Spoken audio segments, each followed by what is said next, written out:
dicaci, dibenci, meski pada akhirnya tetap dicintai. Ya, inilah gambaran Jakarta pada umumnya. Jantung negara yang terkepung dengan segala problematikanya seperti macet dan banjir ternyata juga menjadi magnet bagi hampir sebagian besar penduduk Indonesia.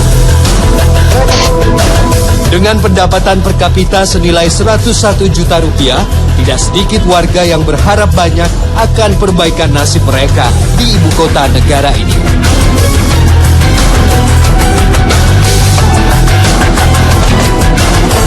Setiap tahun ada lebih dari 45.000 orang kaum pendatang mencoba peruntungan perbaikan nasib di Jakarta. Dari jumlah ini, sebagian besar diantaranya berakhir dengan hanya bekerja serabutan. Salah satu contoh nyata adalah mereka yang hidup di bantaran rel kereta api. Pemukiman liar di bantaran rel kereta api merupakan salah satu domain kaum marginal di kota-kota besar. Mahal dan minimnya lahan tinggal di Jakarta tidak sebanding dengan jumlah pendatang. Akibatnya, ruang sekecil apapun yang tersisa menjadi lahan cukup untuk dijadikan tempat tinggal. Ya pemirsa, sebuah ungkapan bahwa kejamnya ibu kota Jakarta melebihi kejaman ibu tiri memang tidak pernah menyurutkan nyali kaum pendatang untuk berani melakukan kerasnya kehidupan Jakarta. Sudah banyak contoh mereka yang gagal dan terpaksa terkatung-katung untuk bertahan hidup di ibu kota. Dan pemukiman-pemukiman penuh di bantaran rel memang menjadi salah satu efek domino tingginya angka urbanisasi yang setiap tahun terus meningkat. Alhasil, pemukiman-pemukiman di bantaran kumuh itu turut menjadi rentetan problem klasik yang melanda ibu kota Jakarta dan menjadi warna tersendiri dari Jakarta sebagai kota metropolitan. Pemirsa, selamat datang di Indonesia.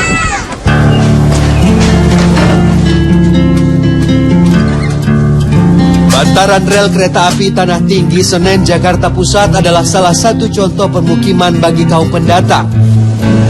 Di tempat ini, bantaran rel tidak lagi hanya menjadi pemukiman, tapi sudah menjadi kegiatan ekonomi sebagian besar warganya. Sudah puluhan tahun deretan gubuk-gubuk ini berdiri, dengan jarak tak sampai 2 meter dari rel kereta api. Bahkan, jika kereta melintas, jarak lokomotif dengan gubuk-gubuk tak sampai 2 jengkal saja. Tentu, lingkungan ini bukanlah tempat yang aman dan nyaman untuk ditinggali.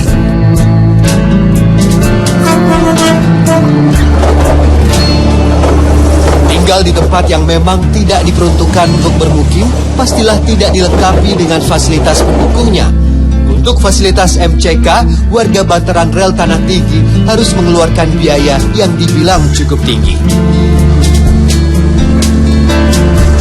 Di tengah keterbatasan air, ternyata masih ada warga yang mengandalkan penghasilan dengan membuka jasa cuci. Kondisi fisik yang mulai menurun seiring usia membuat Sana harus meninggalkan profesi dengan hilir mudik sebagai pemulung dan beralih sebagai tukang cuci. Terkadang saat pelanggan tak ada, Sana juga bersedia menjadi pengasuh anak yang ditinggalkan orang tuanya bekerja. Bu Sana udah berapa tahun tinggal di Tanah Tinggi ini? 8 tahun. Sudah 8 tahun? Berarti dari dulu tinggal di gubuk-gubuk sini? Iya, dari gubuk tengah sampai dari gubuk bagus-bagus sampai sekarang begini. Nah itu kerja apa aja berarti? Aslinya Ibu nih apa kerjanya sih? Aslinya dulunya pemulung. Pemulung? Iya, waktu ada bapaknya. Terus bapaknya juga mulung. Nah, bapak meninggal, sekarang nyuci aja? Tadinya belum, pertamanya juga nyuci. Habis itu mulung terus. Nah, dapatnya 3 kilo, 5 kilo gitu. Lama-lama udah banyak yang mulung. Jadi ibunya yang berhenti mulung terus lama-lama ada yang dulu nyuci. Nah, di sana nyuci, mau enggak? Pertama sedikit, orang ibu 1 orang. Mau deh kata ibu. Itu dikasih. Sama tuh yang ingat ibu 15.000. Nah Bu, dari penghasilan nyuci berapa tadi katanya? 20.000. 20.000 cukup Bu buat ya hidup sehari-hari? Cukup, kadang-kadang ibu anak ini bantuin anak-anak itu ngegendong gitu, ibunya mulung gitu. Jagain anak. Iya, jagain anak. Itu cukup nggak cukup loh. Dikasih berapa biasanya kalau anak dititipin ke ibu? 10.000. Mengarungi kerasnya kehidupan ibu kota sejak puluhan tahun lalu memang membuat mental Sana kebal terhadap kerasnya hantaman ibu kota. Setelah sang suami meninggal dunia, ia terpaksa tinggal di dalam gerobak yang dibuat menyerupai gubuk. Tempat tinggal seperti ini memudahkan baginya untuk segera angkat kaki jika sewaktu-waktu bantaran rel tanah tinggi kembali ditertibkan oleh aparat yang berwenang. Ibu ini bikin sendiri? Iya, sebisa-bisanya. Ibu bikin sendiri? Iya, sebisa-bisanya sendiri. Ini kalau panas, ya oke lah Bu.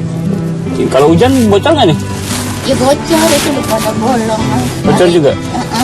Minggir kadang-kadang masuk ke dalam gerobak ibu merengkel. Kalau hujan? Kan itu terbuka biasa juga tidur.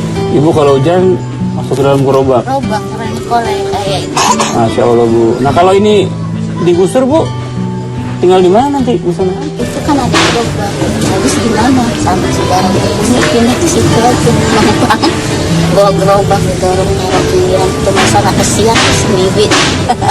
Gerobak di bawah. Di situ aja dalam gerobak. Nah katanya kemarin baru digusur tuh beberapa bulan yang lalu kata orang sana. Ibu tinggal di mana saat itu? Di situ.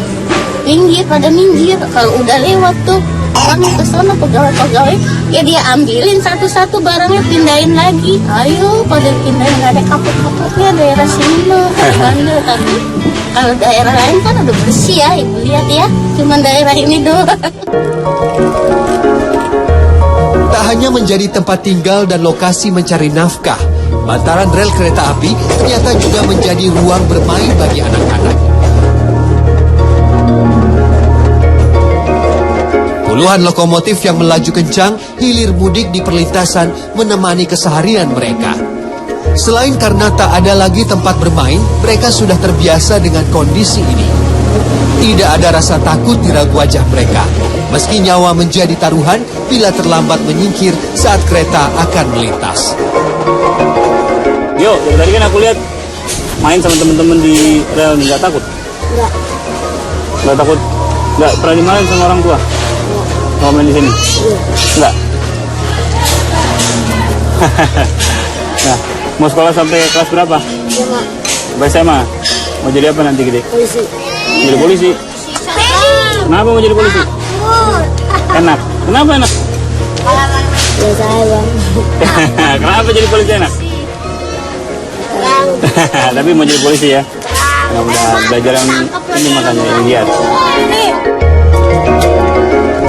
Menjadi kaum marginal yang tersingkir dari derap laju pembangunan sudah bukan lagi pajangan kemiskinan ibu kota. Mereka sudah menjadi bagian dari Jakarta, di mana berbagai kehidupan menyatu di dalamnya.